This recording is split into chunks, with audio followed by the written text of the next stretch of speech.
Le vent salé de la Méditerranée fouettait le visage de Noémie comme une gifle invisible. Mais ce n'était rien comparé à la morsure des mots qu'elle venait de cracher. Espèce de vieille lesbienne finie.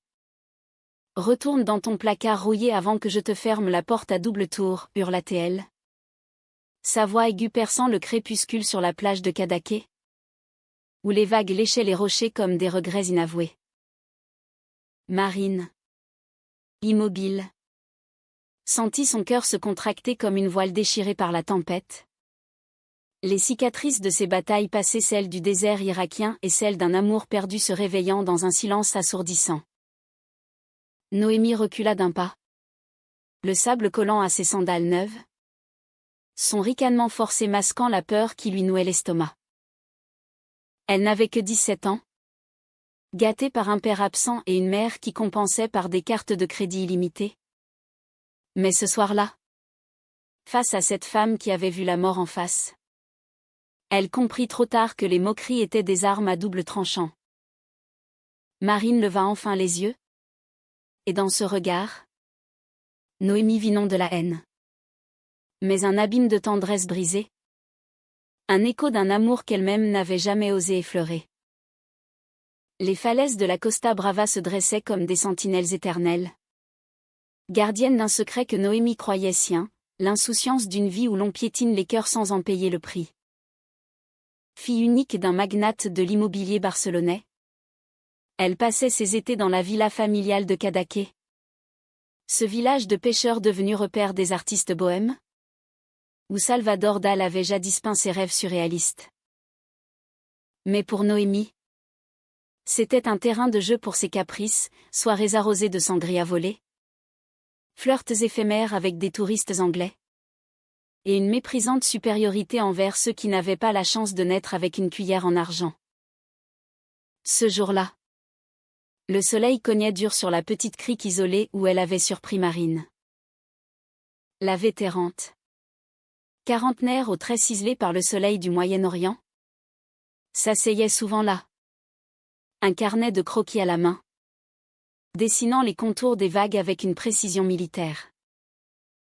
Ancienne sergent dans l'armée française, engagée en Irak en 2003, Marine avait perdu plus qu'un œil, non. Pas son œil, mais son amante, tuée par une mine artisanique lors d'une patrouille. Depuis, elle s'était exilée en Espagne, cherchant dans l'exil une guérison que les psys parisiens n'avaient su lui offrir. Lesbienne assumée depuis l'adolescence, elle portait son identité comme une médaille cabossée, sans fanfare, mais avec une dignité qui dérangeait les âmes étroites. Noémie l'avait remarqué des semaines plus tôt, lors d'une fête locale où Marine, invitée par une voisine, avait dansé un tango langoureux avec une autre femme, leur corps se frôlant sous les guirlandes lumineuses. « Regardez-moi ça !» Les Gouines en rut avait gloussé Noémie à ses amis. Un cocktail à la main. Son maquillage impeccable contrastant avec la sueur des danseurs. Ses copines, issues des mêmes cercles huppés, avaient ri poliment. Mais Noémie, avide d'attention, avait poussé le jeu plus loin. Elle avait commencé à la harceler subtilement, des regards moqueurs au marché, des murmures dans le dos lors des apéros villageois. Elle croit que son uniforme la rend intouchable. Mais ici, c'est moi qui commande. Pourtant, au fond d'elle, Noémie enviait cette assurance.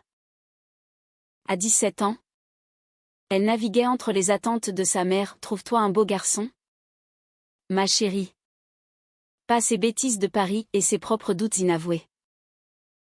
Elle avait embrassé une fille lors d'une soirée à l'internat. Un baiser volé et sucré qui l'avait hantée, mais qu'elle avait balayé comme une faiblesse. Marine représentait tout ce qu'elle craignait, une femme qui osait aimer sans chaîne, qui avait survécu à l'enfer pour renaître dans la vulnérabilité. Ce soir fatidique, Noémie avait décidé de confronter son monstre personnel. Elle avait suivi Marine jusqu'à la crique, Son téléphone en main pour filmer la scène et la poster sur les réseaux. Un trophée digital pour ses followers. Salut. La soldate. T'es venue draguer les rochers aujourd'hui, lança-t-elle d'une voix mielleuse, s'approchant avec l'arrogance d'une panthère en herbe. Marine, qui esquissait un portrait de sa défunte amante, releva la tête lentement. Ses yeux verts, ourlés de rides fines comme des cicatrices, scrutèrent la jeune fille sans hostilité. Et toi, petite, qu'est-ce qui te ronge pour venir mordre comme ça, répondit Marine d'une voix rauque, teintée d'un accent provençal adouci par les ans. Noémie ricana. Mais son cœur battit plus fort. Elle n'avait pas anticipé cette calme assurance, cette façon de la désarmer d'un regard. Oh. Rien. Juste curieuse de voir comment une lesbienne ratée passe ses journées. Pas de copine pour te réchauffer ce soir? Les mots sortirent plus durs qu'elle ne l'avait voulu. Et Marine posa son crayon. Un silence s'étira, seulement brisé par le ressac. Puis, avec une douceur inattendue, elle dit, l'amour n'est pas une ratrace. Ma fille. C'est une mer agitée. Et j'ai appris à nager dedans. Toi. On dirait que tu préfères couler les autres pour te sentir à flot. Noémie sentit une chaleur monter à ses joues, colère ou honte. Elle ne savait. Elle cracha sa tirade. Ces mots venimeux qui laissaient un goût amer dans sa bouche. Et recula, fière de sa victoire éphémère. Mais cette nuit-là, dans sa chambre au volet clos, Noémie ne dormit pas. Les vagues dehors murmuraient comme un reproche. Et le regard de Marine hantait ses rêves. Elle se réveilla en sueur, le cœur serré par une émotion nouvelle, la culpabilité. Cette étrangère qui s'invitait sans crier gare. Les jours suivants, Kadaké sembla conspirer pour les réunir.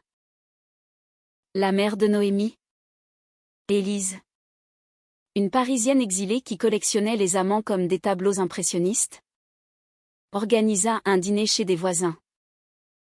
Et qui y était invité? Marine. Bien sûr. Recommandée par la vieille Rosa, la gouvernante de la villa, qui voyait en elle une femme de cœur. Noémie, forcée d'y assister, s'habilla avec soin, une robe blanche vaporeuse, ses cheveux cascadant en boucles rebelles, un maquillage qui accentuait ses lèvres pleines et ses yeux bleus perçants. À table, sous les lampions suspendus au patio, l'air embaumait le romarin et le vin rouge de Priorat. Marine arriva en jean usé et chemise en lin, ses cheveux courts ébouriffés par le vent marin. Un collier de perles noires, un souvenir de sa bien-aimée autour du cou. Elle s'assit en face de Noémie, et leurs regards se croisèrent comme deux lames qui s'entrechoquent sans se blesser. Élise, volubile, lança la conversation sur les souvenirs de guerre. Marine, chérie, raconte-nous l'Irak. C'était romantique? Non. Comme dans les films? Marine sourit tristement, son verre à la main. Romantique? Plutôt un poème en sang et en sable? Élise. Mais j'y ai appris l'amour vrai, celui qui survit aux explosions. Noémie, qui picorait son paella, sentit un frisson. Elle voulait intervenir, la railler à nouveau, mais les mots restèrent coincés. À la place, elle observa les mains de Marine, calleuses et tatouées d'une fine ligne bleue, un Élodie effacée par le temps, versant du vin avec une grâce militaire. Après le dîner, alors que les invités fumaient des cigarettes sous les étoiles, Noémie s'éclipsa vers le jardin. Marine la suivit, comme attirée par un aimant invisible. Tu fuis encore? Petite, demanda-t-elle, s'appuyant contre un olivier centenaire. Noémie se tourna, les bras croisés sur sa poitrine menue. Et toi? Tu poursuis? T'as pas mieux à faire que de traîner avec une gamine comme moi? Marine rit doucement. Un son comme le roulis des vagues. Les gamines comme toi m'intriguent. Tu as du feu. Mais tu le gaspilles en braise froide. Elles parlèrent ou plutôt? Marine parla, évoquant ses nuits sous les étoiles irakiennes, où Élodie et elle se chuchotaient des promesses dans l'ombre des tentes. Noémie écouta, fascinée malgré elle. Imaginant ses corps enlacés dans la poussière. Cette passion interdite au sein d'une armée rigide. Pour la première fois, elle se demanda, et si l'amour n'était pas une prison? Mais une libération? Le lendemain, un orage éclata sur la Costa Brava, transformant la mer en une bête furieuse. Noémie, cloîtrée dans la villa, feuilletait un vieux roman de Colette cadeau de sa mère, qui se voulait intellectuel. Les mots sur l'amour saphique la troublèrent, et elle pensa à Marine. Dehors, l'orage cessa aussi vite qu'il était venu, laissant un arc-en-ciel iriser l'horizon. Poussée par une impulsion, Noémie descendit à la plage, où elle trouva Marine ramassant des galets polis par les flots. Je voulais m'excuser, balbutia-t-elle, ses pieds nus s'enfonçant dans le sable mouillé. Marine se redressa, surprise. Pourquoi? Exactement? Noémie baissa les yeux. Pour l'autre jour. C'était con. Ce que j'ai dit. T'es pas fini. T'es juste vivante. D'une façon que je capte pas encore. Marine s'approcha, posant une main sur son épaule, un geste fraternel, mais chargé d'électricité. L'excuse est acceptée. Mais dis-moi, Noémie, qu'est-ce qui te fait si peur en moi? La jeune fille releva la tête, et pour la première fois, leurs regards s'accrochèrent sans barrière. Toi, tu assumes. Moi, j'ai peur d'être comme ça.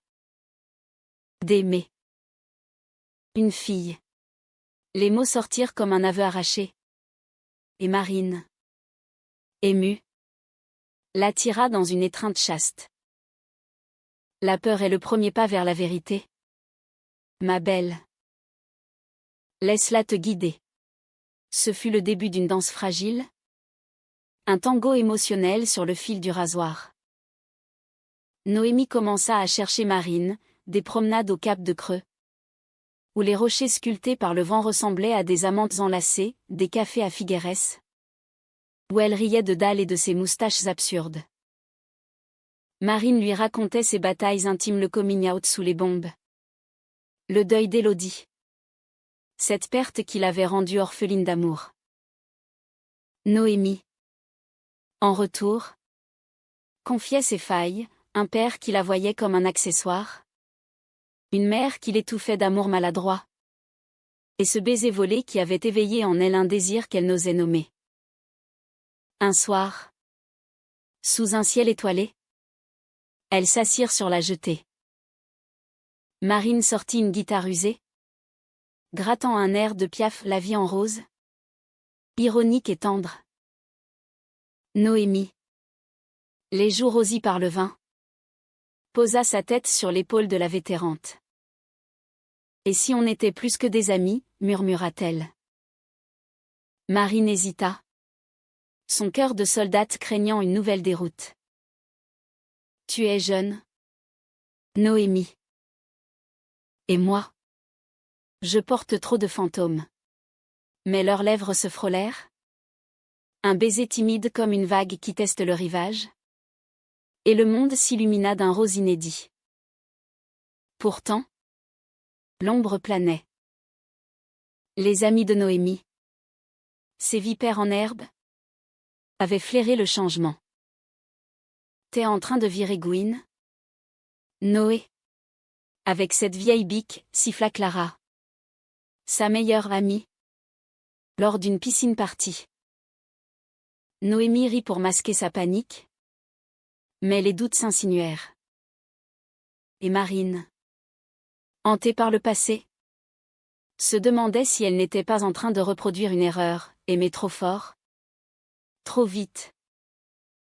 L'été avançait comme une marée montante, emportant avec elle les secrets et les peurs. Noémie et Marine se voyaient en cachette.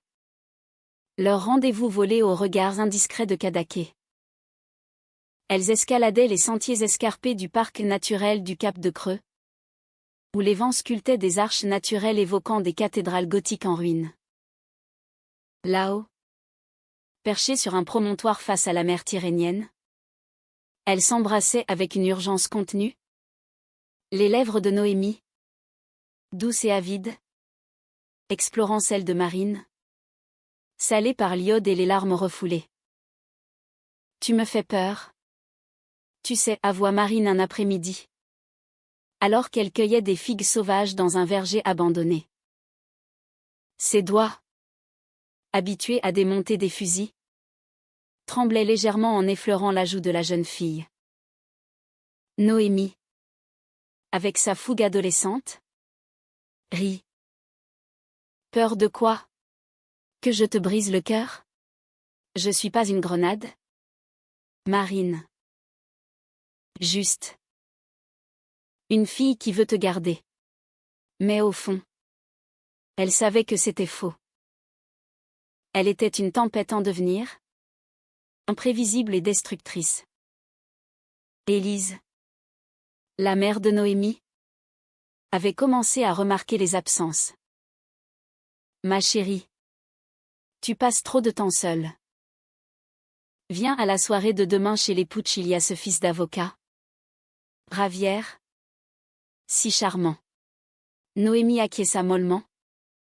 Mais son esprit vagabondait vers Marine. Vers ces nuits où elle se glissait dans la petite maison de la vétérante. Un masque catalan aux murs blanchis à la chaux. Rempli de livres jaunis et de photos fanées d'Élodie. Là. Lovée sur un lit au drap de lin rêche. Elle parlait jusqu'à l'aube, de Sartre et de son L'être et le néant. Que Marine lisait pour exorciser ses démons existentiels, de Simone de Beauvoir et de ses amours libres. Qui inspiraient Noémie à rêver d'une vie sans chaîne. Leur passion s'approfondissait.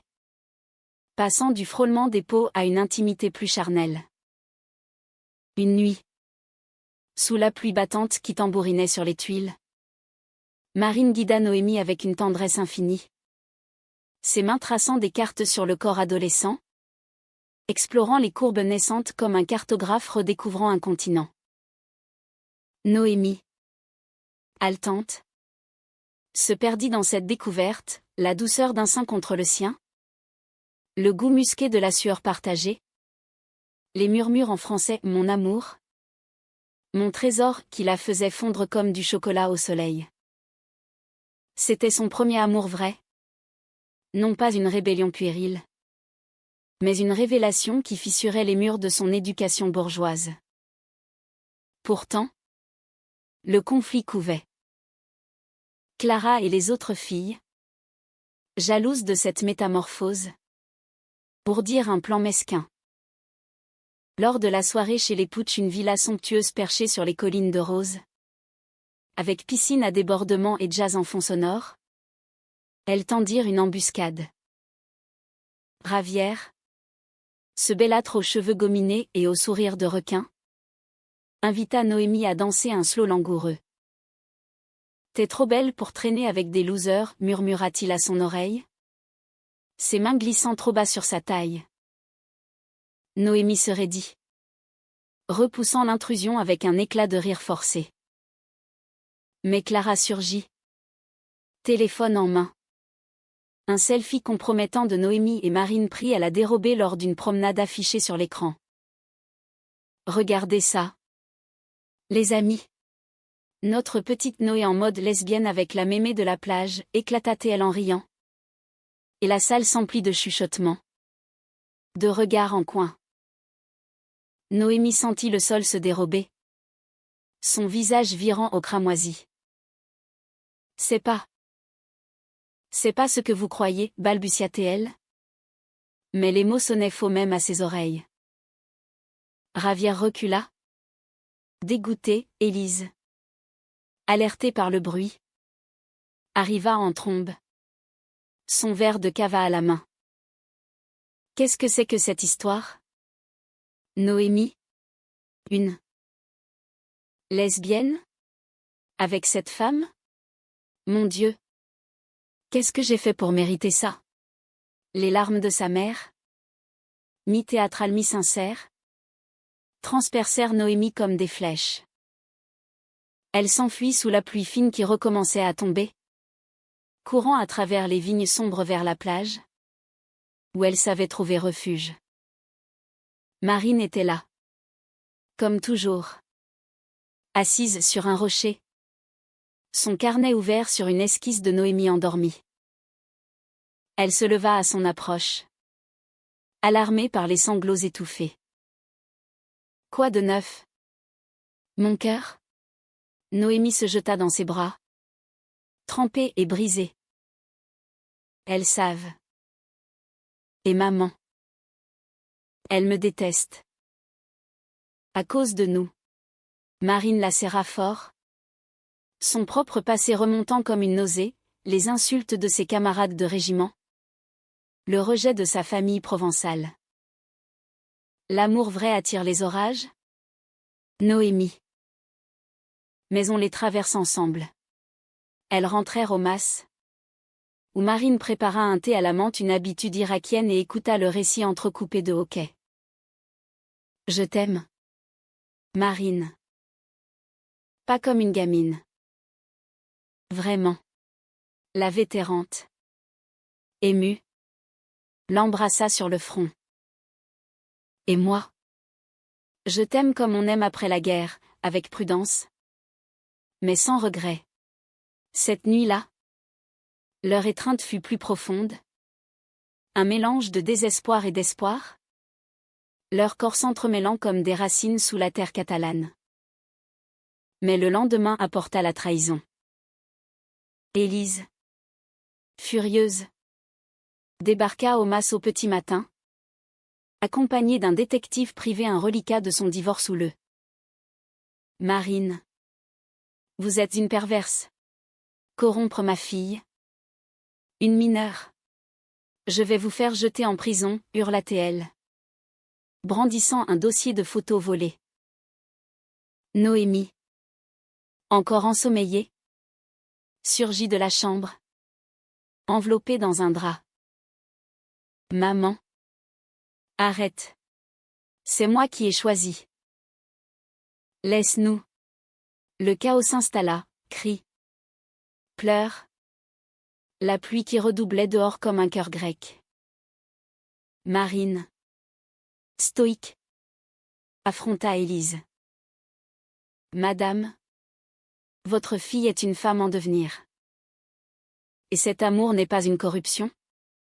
C'est une renaissance. Mais Élise. Aveuglée par ses préjugés parisiens, les lesbiennes? C'est pour les intellectuels ratés. Pas pour ma princesse. Appela la police locale. Noémie. Paniquée. Commis l'irréparable, pour calmer sa mère. Elle murmura, c'est rien. Maman. Juste une erreur. Marine m'a forcé. En quelque sorte. Les mots tombèrent comme une grenade. Marine blêmit. Son regard se voilant de cette douleur familière, la trahison d'un amour sous le feu. Elle recula. Le cœur en miettes. Si c'est ce que tu ressens, alors va. Petite. L'amour ne se force pas. Noémie. Horrifiée par sa propre lâcheté. Tendit la main. Mais il était trop tard. La vétérante quitta la pièce. laissant derrière elle un silence plus lourd que les chaînes d'un cachot. Noémie passa les jours suivants dans un brouillard de remords. Élise, triomphante, l'embarqua à Barcelone pour une thérapie de conversion discrète. Ces séances où des psys bien pensants tentaient d'effacer l'arc-en-ciel naissant. Mais Noémie résistait.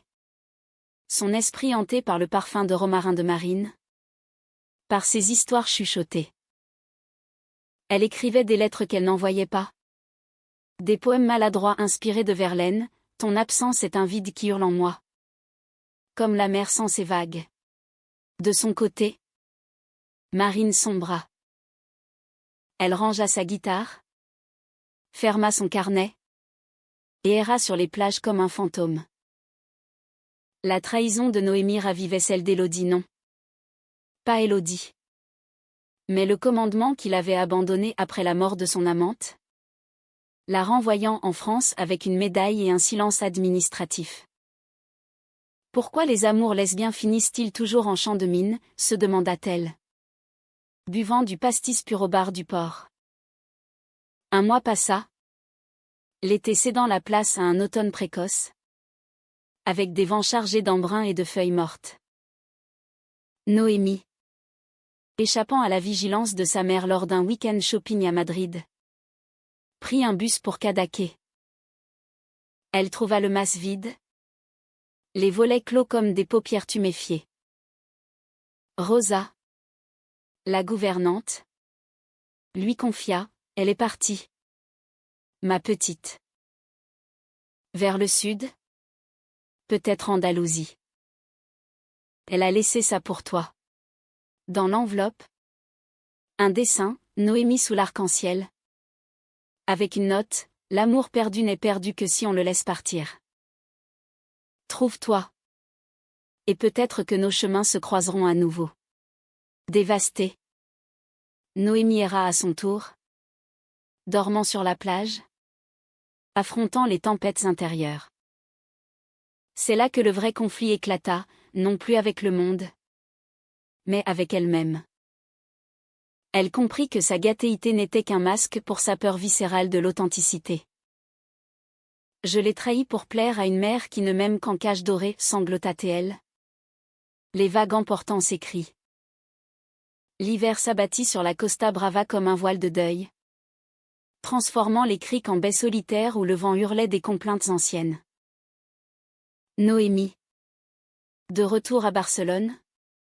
Vivait une existence fantôme, court au lycée Sagrada Familia sauté pour des errances dans le Bari gothique, où elle cherchait dans les ruelles pavées un écho de la liberté de Marine. Élise. Sentant le vent tourner. Alternait entre cajolerie et sermon, ma chérie. Oublie cette folie. Regarde Ravière, il t'invite au bal de fin d'année. Mais Noémie. Les yeux cernés de noir. Répondait par le silence. Son cœur un phare éteint. Elle écrivit enfin une lettre. Postée sans adresse précise. Via Rosa, Marine. Mon amour. Tes mots m'ont tué et ressuscité. J'ai menti par peur. Mais la vérité est que tu es ma boussole. Si tu lis ceci. Reviens. Ou dis-moi où te trouver. Noémie. Les jours s'étirèrent en semaines.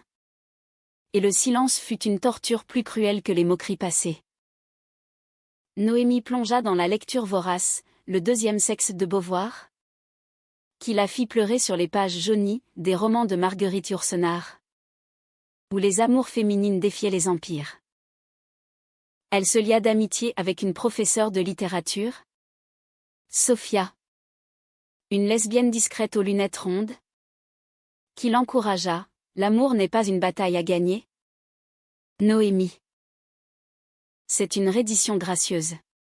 Pendant ce temps, Marine avait fui vers l'Andalousie. Terre de passion flamenco et de regrets enflammés. Séville l'accueillit dans un quartier ouvrier. Triana. Où les guitares pleuraient la nuit et les orangers exhalaient un parfum d'oubli. Elle trouva un boulot de guide touristique pour des randonnées dans la Sierra Nevada, escaladant des sentiers raides qui lui rappelaient les dunes irakiennes moins mortelles, mais tout aussi impitoyables. Les nuits. Seule dans une pension aux murs ocres, elle revivait la trahison, ce « elle m'a forcé » qui avait rouvert la plaie d'Élodie. Cette amante partit trop tôt, laissant un vide que Noémie avait comblé brièvement. Illusoire.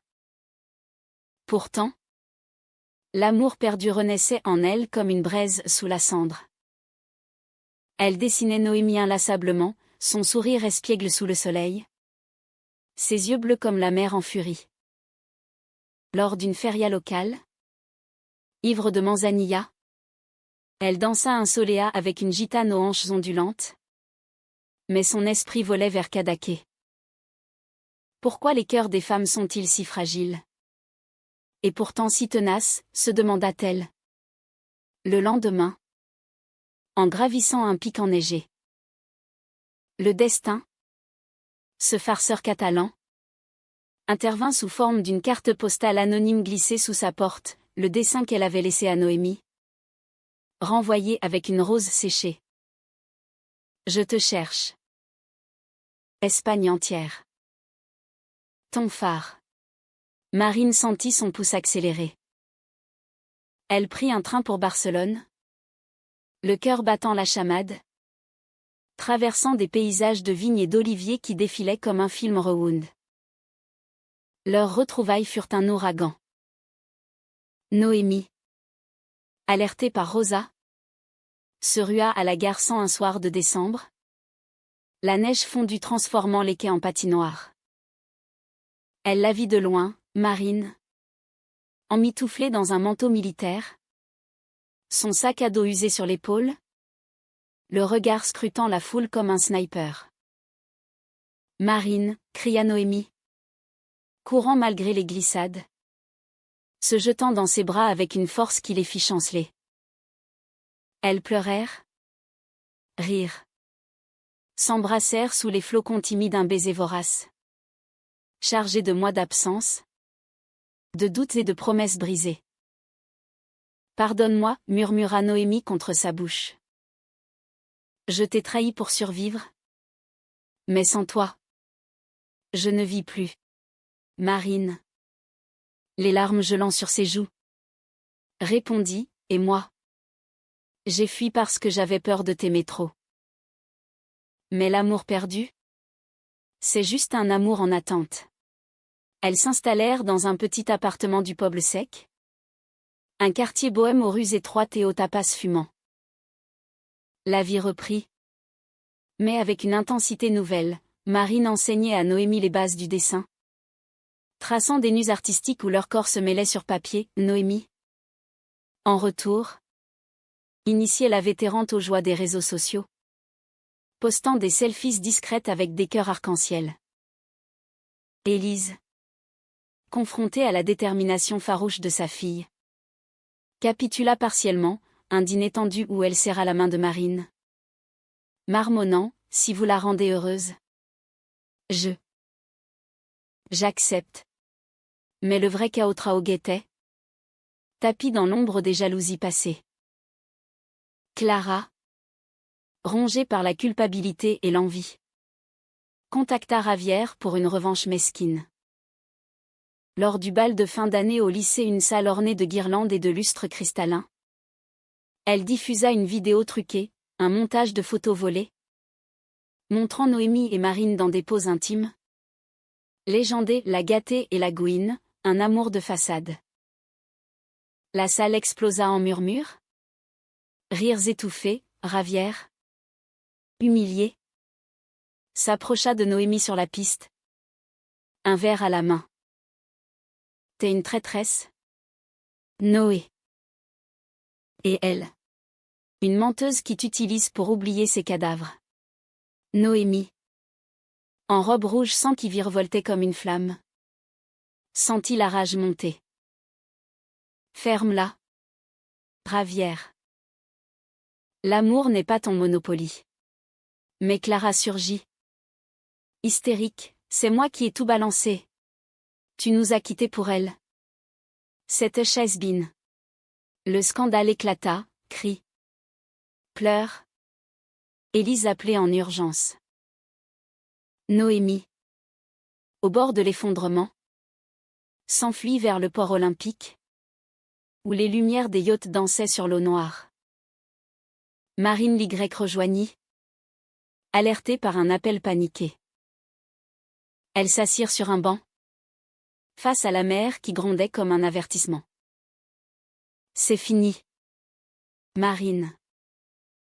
Ils nous détruiront. La vétérante. Serrant sa main. Répondit d'une voix ferme, non. La guerre m'a appris qu'on ne fuit pas le feu. On l'affronte. Demain. On parle. À ta mère. À tes amis. La vérité est notre arme. Mais intérieurement.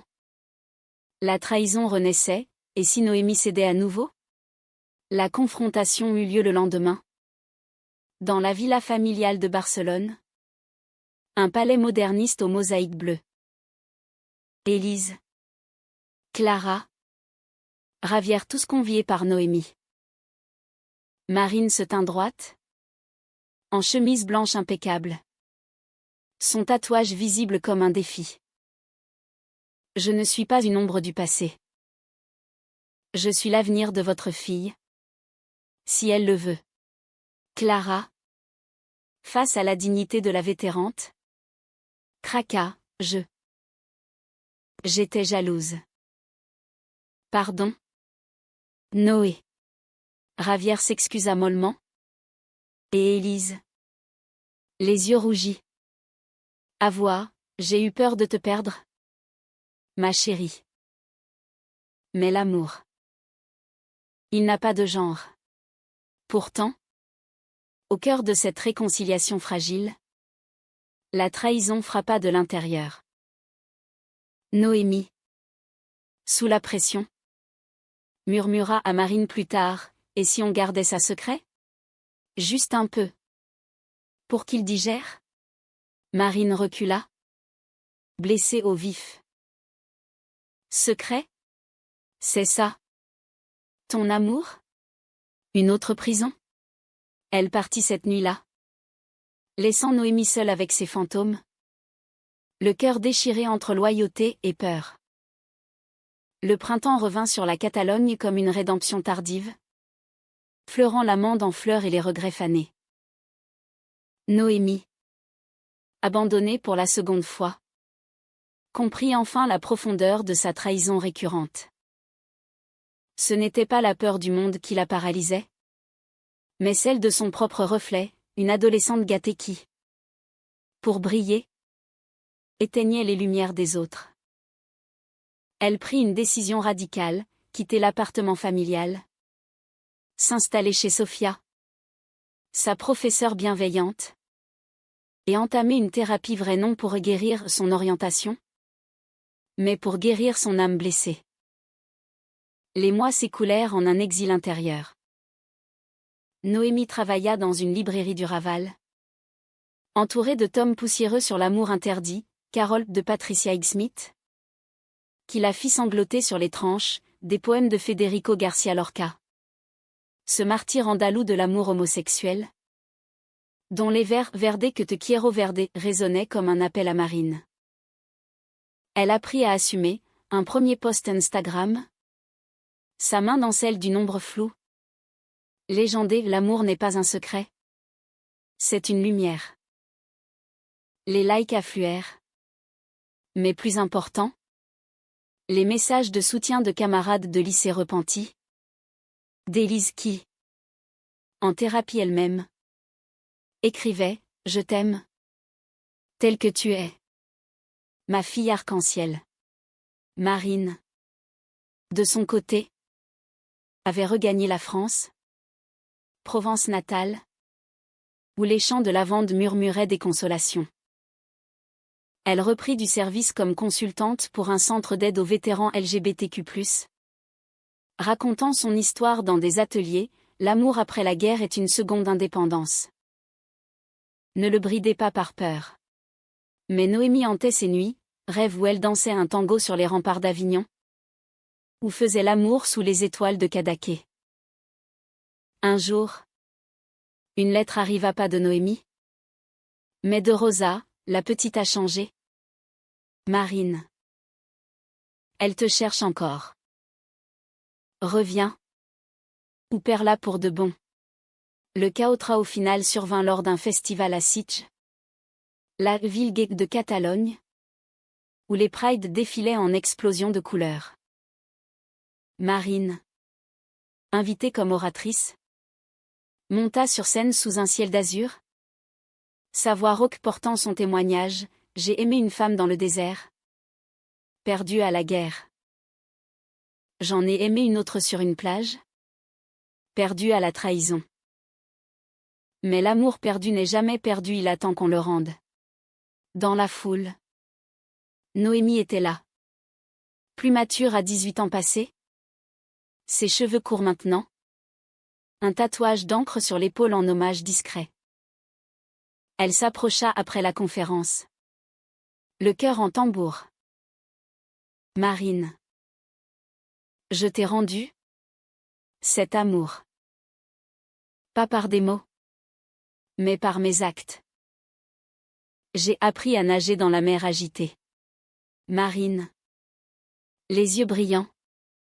La serra contre elle. Et moi?